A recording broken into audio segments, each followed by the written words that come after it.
2022년 노벨 물리학상을 수상한 알렌 아스페 교수님. 교수님이 생각하시기에 기계가 절대로 대체하지 못하고 인간의 영역이다 생각하시는 부분이 있으실까요? Introduction of computers for scientists was a big revolution, but at the end of the day, we do nowadays the same as they did before the invention of computers. Just we are faster. For me, I would rather use obsession. 자, 양자 컴퓨팅이 만약에 우리 일상으로 들어오게 된다면은 어떤 점이 가장 먼저 바뀔까요? People have electric cars. One day they load the car here, next day they load the car elsewhere. If you had a quantum computer, you could do that immediately. 네, 여러분 안녕하세요. 신하영입니다. 전 세계 리더들의 지혜를 깊이 있게 들어보는 시간 글로벌 초대석인데요. 여러분, 노벨상 수상자를 만날 확률은 과연 얼마나 될까요? 자, 아인슈타인이 알았더라면 이라는 저서가 출간된 기념으로 2022년 노벨 물리학상을 수상한 물리학계의 거장 알렌 아스페 교수님을 저희가 어렵게 모셨습니다. Thank you, Mr. Alain Aspect. Did I pronounce that right? Your name? Sure, yes. I recognize my name. 노벨 물리학상은 과학자가 받을 수 있는 가장 명예로운 상이잖아요. 70년대, 80년대 처음 이 실험을 시작을 하셨을 때 노벨상을 탈 수 있을 거라고 상상을 해보신 적이 있으신가요? Oh, absolutely not. I designed my experiment in 74 and 75, and at that time, most of the physicists thought that the subject I was addressing had absolutely no interest. The debate between Bohr and Einstein had been settled once and forever, and so it was absolutely uninteresting. I knew that most probably nobody would care for my work, but I found it absolutely fascinating. The reason why I was interested in it, it's because there was a debate between these two great physicists, Einstein and Bohr. At first sight, the debate looked philosophical, epistemological, and there was this big discovery by John Bell that you can settle this philosophical debate by an experiment. Isn't that amazing? So I wanted to work on that. Somebody working on that would be, in a sense, considered a crackpot. He told me, you are going to be considered a crackpot, so if you don't have a position, I would discourage you. I say, no, but I have a position. I am both teaching and doing research. And if I do my teaching well, I have no problem. I get a salary, I can live. I think I was a curious child, but I was never interested in science. And one of the things that discouraged me was that there was always a right answer, and I had to get the experiment right. 어떤 점들 때문에 요즘 자라나는 아이들이 궁금증을 점점 잃어버린다고 생각을 하시는지도 궁금합니다. Well, it depends on the countries. I've heard that in your country, the children are still interested in science, right? In our country, fortunately, there are still children interested in science, but we have a problem with the teaching, with the way they are taught. I think that an elementary school teacher who makes simple experiments in front of the children and who shows what is science. You show something, it's surprising, and then you give an explanation for what happens. And then next step is very important, making reasonable explanation for it, testing that explanation by trying something new. You do it and you observe it. This is the spirit of science. For me, it was really the key of my interest in science. I had an elementary school teacher that was really doing this kind of small experiments.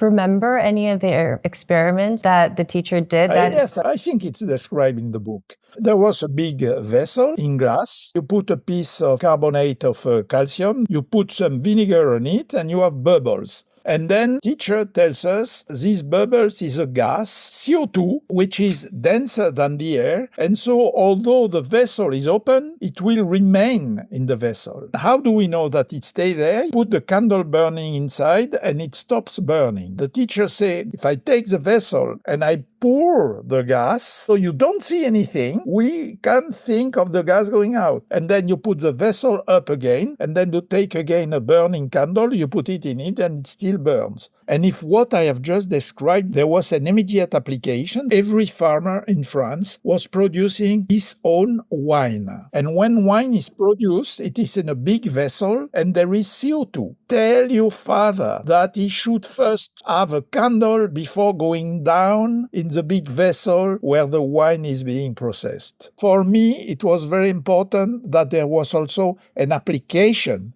to this explanation. Right. So I think that opens up a whole new door for scientists as well, because young researchers nowadays have access to rapidly advancing technology. And I heard that they can simulate experiments and reach out a conclusion at unprecedented speed. Ah, yes, sure. 현재 기술이 굉장히 빠르게 발전하는 사회에서 살고 있습니다. 그래서 교수님이 생각하시기에 이거는 기계가 절대로 대체하지 못하고 인간의 영역이다라고 생각하시는 부분이 있으실까요? Well, I think we still need to have people who are curious, excited about discovering new things. That's the important. You change the tools you use for discovery. Introduction of computers for scientists was a big revolution. But at the end of the day, the way we do nowadays is the same as they did before the invention of computers. Just we are faster. We don't have to make tedious calculation by hand. But curiosity and imagination are still quality which are needed. I guess expanding on that, what qualities would become the most important in aspiring scientists besides curiosity? Imagination. You have to think out of the box. For me, I would rather use obsession. I have curiosity, and when I want to go somewhere, then I am obsessed by the goal. And I take all means for that. Okay. So would you say that you are obsessed with this one question? I am obsessed to obtain the answer to the question I raise. Right. 자, 양자 컴퓨팅이 만약에 우리 일상으로 들어오게 된다면은 어떤 점이 가장 먼저 바뀔까요? For instance, optimization of complex systems. For instance, you take the electric grid, okay? You have production of electricity in one point and then you have consumers elsewhere. People have electric cars. One day they load the car here, next day they load the car elsewhere. And at each time, in real time, you must equilibrate the grid. This is a complex system. A right way to equilibrate the system cannot be calculated exactly with a classical computer, so they make approximations. But if you had a quantum computer, you could do that immediately. There is also, we can understand better structure of big molecules that could be useful drugs. So this is probably an important application. But the history of technology shows us that usually the important applications have not been guessed at the beginning. Right. We have to continue asking questions, right? Absolutely. 양자역학이라는 단어를 처음 들었을 때 공상과학소설 같다라는 생각을 했거든요. 양자역학을 좀 쉽게 설명을 해주실 수 있을까요? It's simple to say, but not simple to explain. Usual laws of physics do not apply at the microscopic level. We need a new way to describe the phenomena, and that new way is the theory of quantum physics, of quantum mechanics. But the description of the world and the laws we use to describe the world are drastically different from the one we use at our scale. It's the most efficient theory we have ever developed. It allows us to understand the structure of matter, why matter is solid, how electricity flows in matter, how matter emits and absorbs light. And it was at the origin of major inventions, transistors, integrated circuits, that is to say computers, and laser. You cannot invent that if you don't know all the technologies about the society of information and communication would be absent. In French, the equivalent of entanglement is a word which is used in general to say that two objects interweaved in a sense, or that two ideas are connected in a way which is impossible to separate. What is surprising in quantum entanglement is that you have two objects at a distance from each other. You cannot consider them as having separate physical realities. The discovery of Einstein was not so much entanglement. It was that entanglement survived even when objects were far from each other. Right. So when we're talking about distance, we're not talking from here to here. We're talking about like very widespread distance, right? Not necessarily. The important thing is that the distance is wide compared to the microscopic distance. If you think of the two electrons that you have in the helium atom, they are at distances less than nanometer, okay, so very, very small. Physicists knew that they are entangled, and nobody was surprised. The discovery of Einstein is that even if you go at a scale which is larger than the usual microscopic scale, it survives. For instance, in my experiment, it was only 12 meters. But 12 meters is huge compared to the size of an atom, for instance. 흔히들 이제 교수님의 업적에 대해서 설명을 할 때 아인슈타인이 틀렸음을 입증한 사람이라고 소개를 하는데, 만약에 아인슈타인이 교수님의 실험 결과를 알았더라면 교수님한테 아인슈타인이 뭐라고 말씀을 했을 것 같아요? Einstein had the world vision that we call local realism. He assumes that for each object, there is a set of properties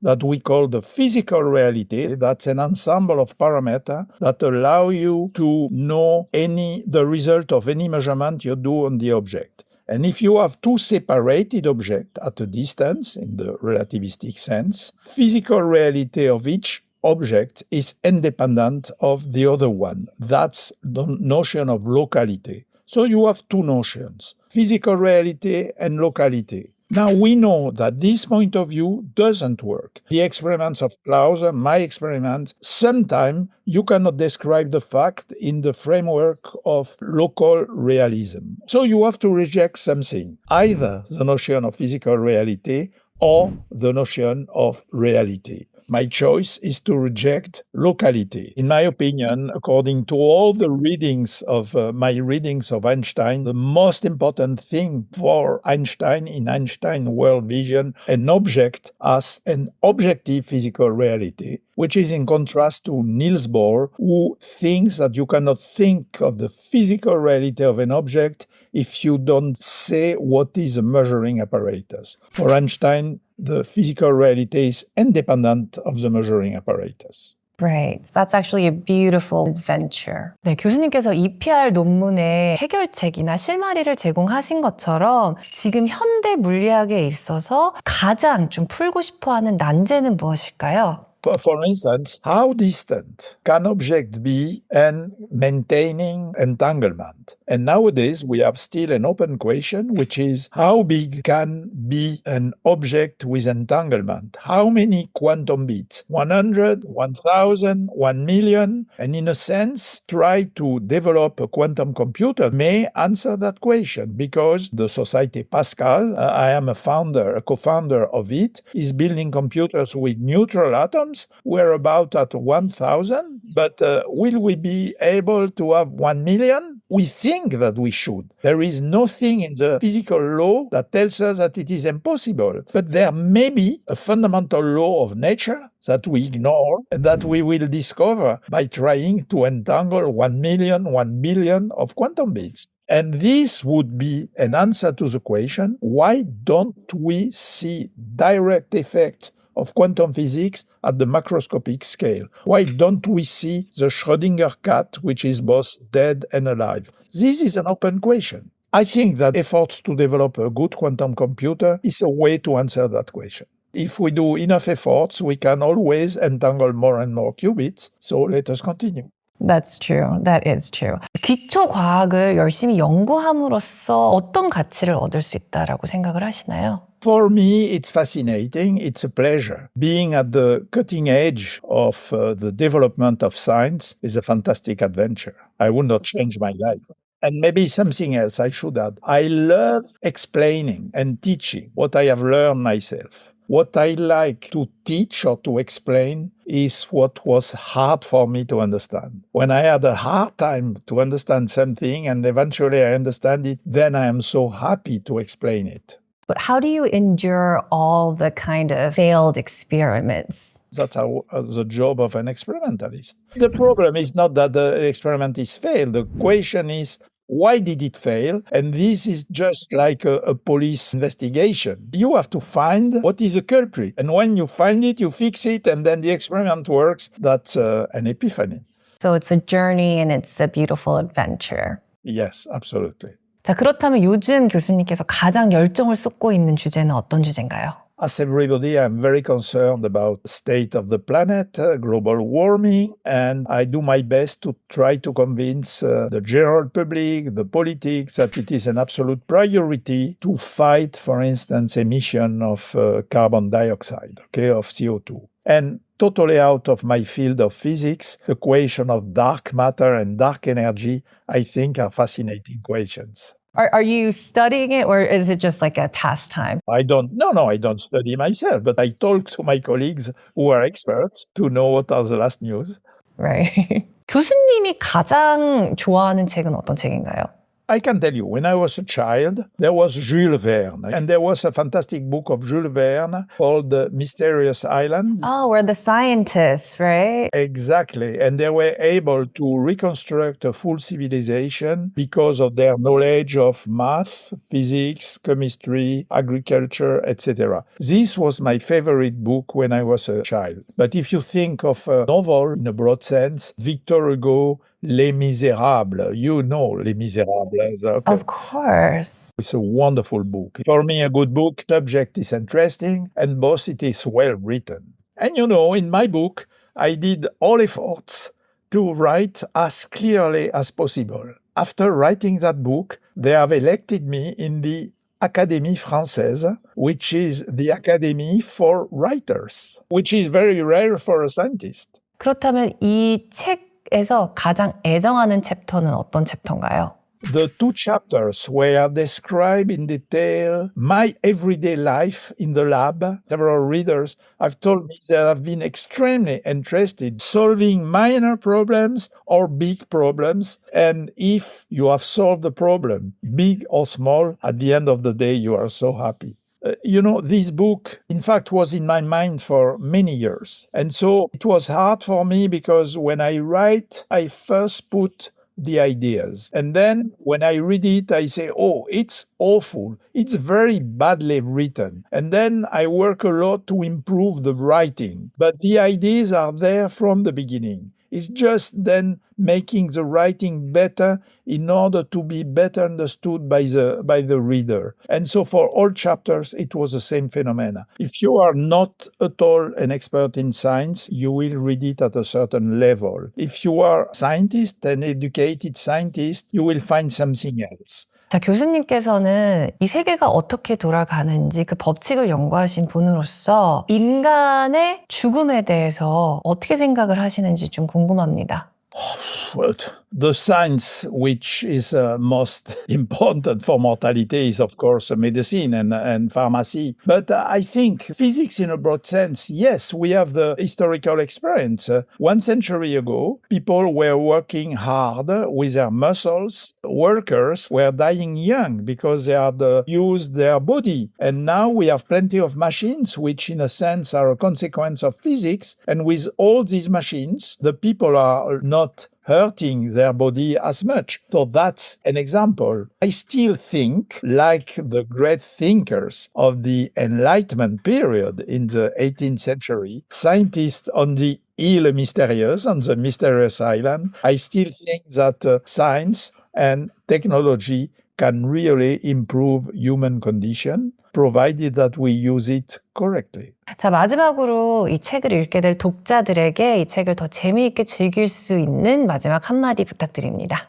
Science is really fantastic, so interesting. I hope that my book communicates that. And second, you should trust that the solution of our problems needs science. Intuition is a way to progress, but you must check the result of your intuition against the theory and against experiment. Intuition, there are good intuitions and there are intuitions which are wrong, and you have really to use the method of science to know if your intuition is good or not.